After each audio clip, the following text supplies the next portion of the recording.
Hi everyone, in this video we're going to be taking a look at creative writing. Now this video has been specifically designed for anyone studying GCSE or Key Stage 3, Key Stage 4 English. Specifically within this video we're going to look at how to apply structure and advanced vocabulary to improve our writing. If you haven't done so already, please could you like and subscribe, it really does help us out and it helps us kind of gauge where we need to pitch our lessons and things like that. Look at the Scrabble tiles below and attempt the challenges that follow. So the way this works is going to be very similar to the game Scrabble, how it's normally played. You have a variety of different letters and all I want you to do is first of all to think about trying to make as many words as you can from the Scrabble tiles. The super challenge will be to add up the score for all the words you've identified. And the final one, the mega challenge, use the words to predict the theme of today's lessons. And this is just going to help us to warm up our minds a little bit and start thinking a little bit more creatively.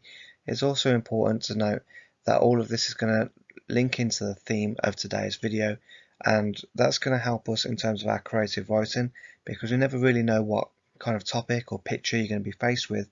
So if we're able to actually understand the different genres and the different types of scenarios that might come up, we're going to be better prepared for when it comes to our GCSE exam. If you'd like to pause the video here and go through it at your own leisure, please feel free to do so. I'm now going to jump ahead and show you the answers on the next part of the video. Class feedback. Check your answers against the ones below.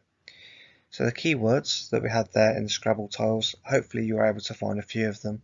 We have peril, malice and fury. Now if you're not too sure what these words mean, these are really good words to help boost and upgrade our vocabulary. So what I'd like you to try and do is to stretch and challenge yourself and research the definition of each word to use in your creative writing. And again, just using some words that are a little bit different, a little bit more out of the ordinary, is just going to help upscale your response and get a really good impression for the examiner for our creative writing. So within this video, we're going to make sure that we can understand and use structure in creative writing.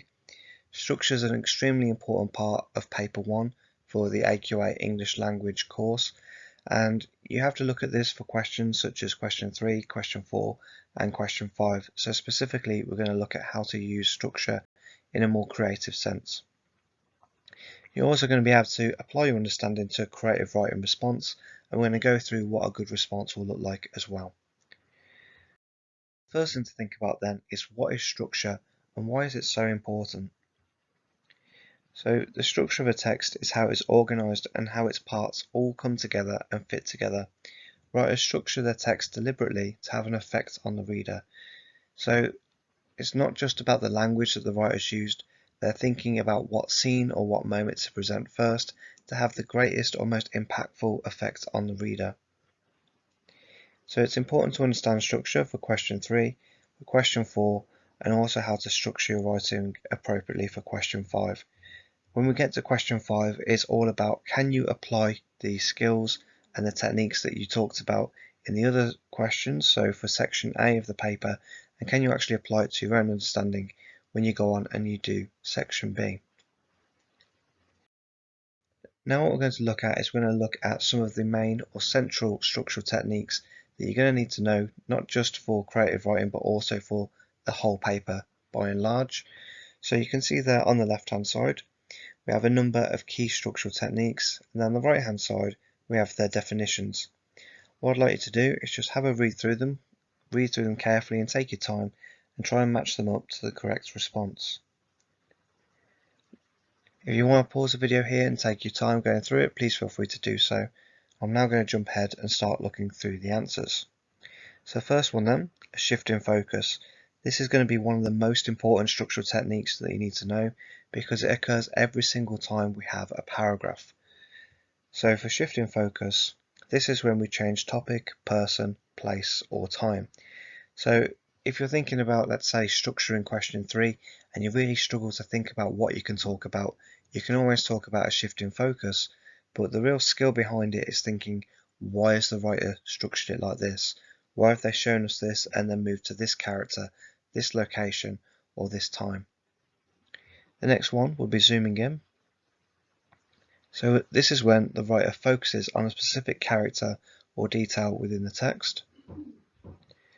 Then we have the climax. So this is the most interesting or intense part of the story.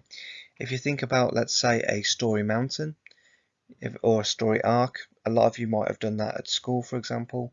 A story mountain or a story arc just maps out the basic structure for every kind of story, film or novel, whatever it might be that you're thinking about.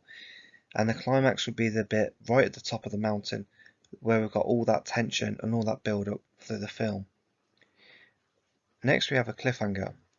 So what you need to figure out here is that we actually only have one more definition remaining, and we also have the cliffhanger and the resolution, so you've got to decide which one has been used. So you can see there the correct answer would be the resolution, the end of the story when all of the questions have been answered.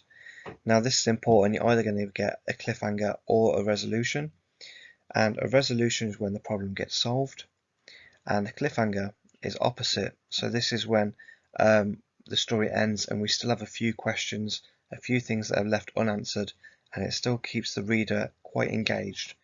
So it's a really good thing to talk about for your question 3, and it's also a really good thing to do if you're thinking about actually completing your question 5 and trying to round it off or trying to come up with some way to end it. You're either going to use a cliffhanger or a resolution. Now that we think about how to apply this to our creative writing, what I'd like you to do is have a look at the images and attempt the challenges that follow. So within the normal exam, you'd only be presented with one image or stimulus to help structure your creative writing, but as practice we're going to use 3. Now what we're going to aim to do is we're going to use all 3 images to help plan a story. So this might actually help you a little bit to see where your writing can go and to think about how you can shift your focus to each different image. The first thing I'd like you to think about is what story could these images be telling? So if all of these images are linked to one story, what kind of thing do you think is happening within the story? The next thing I'd like you to do is I'd like you to try and think about putting the images in a logical order. So this will help you creatively because you can think about which one would it start with, what would it end with, which one potentially would lead to some kind of conflict which would make the story engaging and interesting for the reader.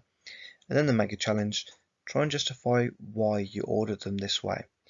Obviously it's hard to do that when we're creating a video, but if you've got a really good idea or something you're really passionate about when it comes to your creative writing, maybe you've produced a really good response based on this video, please do let us know and put it into the comment section and we'll try and get back to you as soon as we can. Look at the example response. Do you think it's effective? How might it be improved? So now what we're going to look at is we're going to look at a response that's been written based on using all of those 3 images together and trying to actually apply them into a story or a narrative that's going to be engaging for an audience. So here's our student example. It says, the house looked really dark and there was this sense of danger about the place. The water looked just as dark as the sky. The waves were really angry as they hit up against the rocks, making it all look really creepy. There was a smell of alcohol mingled with sea salt drifting on the air. The merry clink of glasses came from somewhere in the house. The couple drank loads of alcohol, unaware of the peril they were in. As the alcohol warmed their bloodstream, their grip on reality grew weaker and weaker. Tom leaned in close to his wife's ear and whispered the words he'd regret for the rest of his life.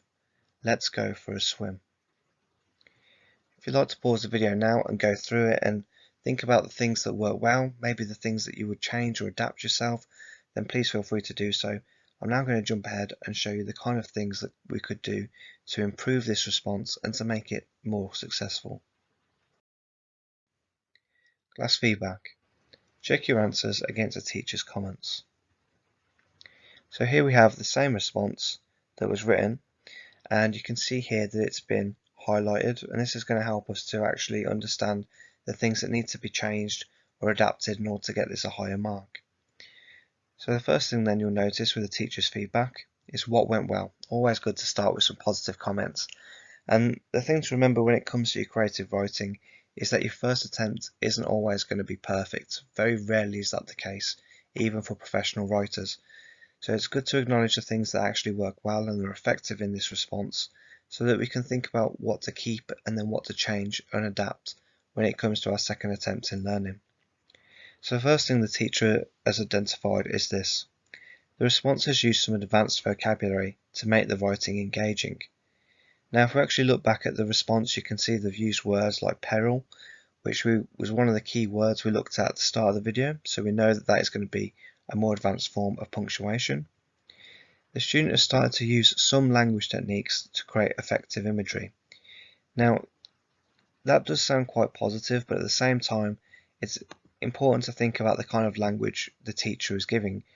Now when it says some language, this actually implies that although there might be one or two examples, it isn't a varied use of language, or it isn't a judicious range of language techniques. So by actually saying they've used some language techniques implies that they're actually lacking a few techniques in order to get this a really high, or really help it get onto a level 4 or a level 5 in terms of the response. EBI.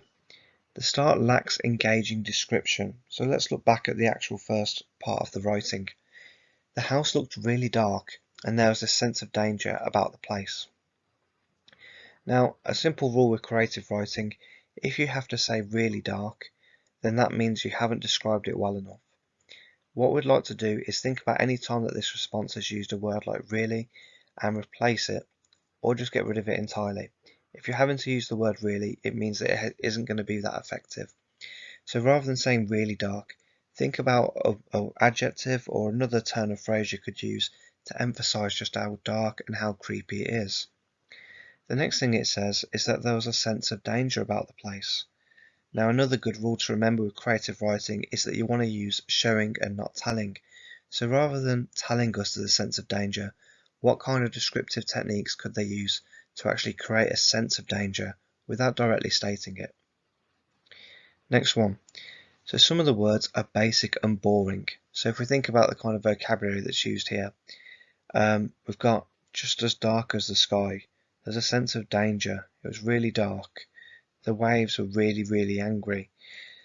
These kind of things are not going to make it be that effective for the reader.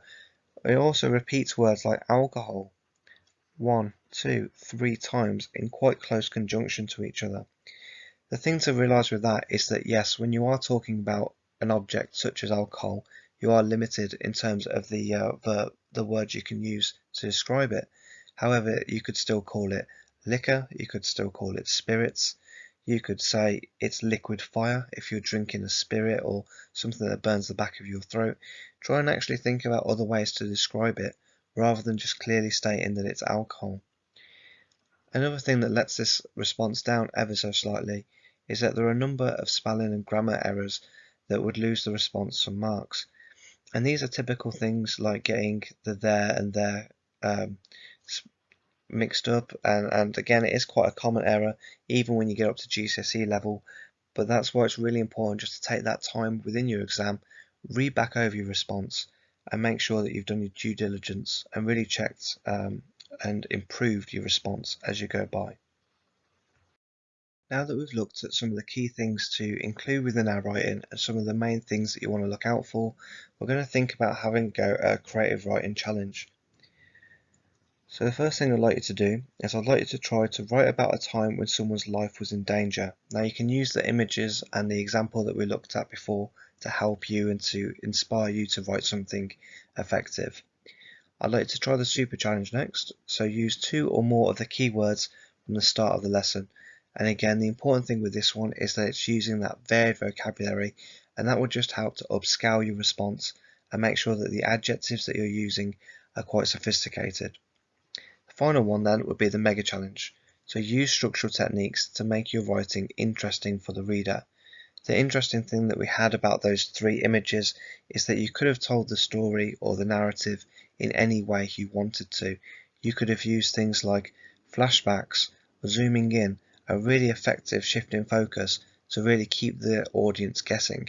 You could have slowly revealed the fact that these people were in mortal danger, or you could have said it in a very linear, chronological order instead. It's important that when you are producing new creative writing that you think not just about the language techniques but also the structural techniques that's going to get the most impact on the reader and also on the examiner. Now if you're struggling to start, use the example on the previous slide to improve the response, Again, we're not expecting the first response that you do to be brilliant or perfect necessarily. It's all about having that confidence to keep going with your writing, looking back at it, editing it, improving it, and that's really the only way you can grow as a writer or as a student of English. If you need any additional support or help, then new videos will be added every single week. Alternatively, leave us a comment below or visit our partner channel Bookworm Teaching for more lessons and guidance on all things English. If you stayed with us this far, guys, I want to say thank you very much. If you haven't done so already, please could you like and subscribe. It really does help us out when you do so. Thanks ever so much for listening, guys, and all the best with your revision and your work in the future. Bye.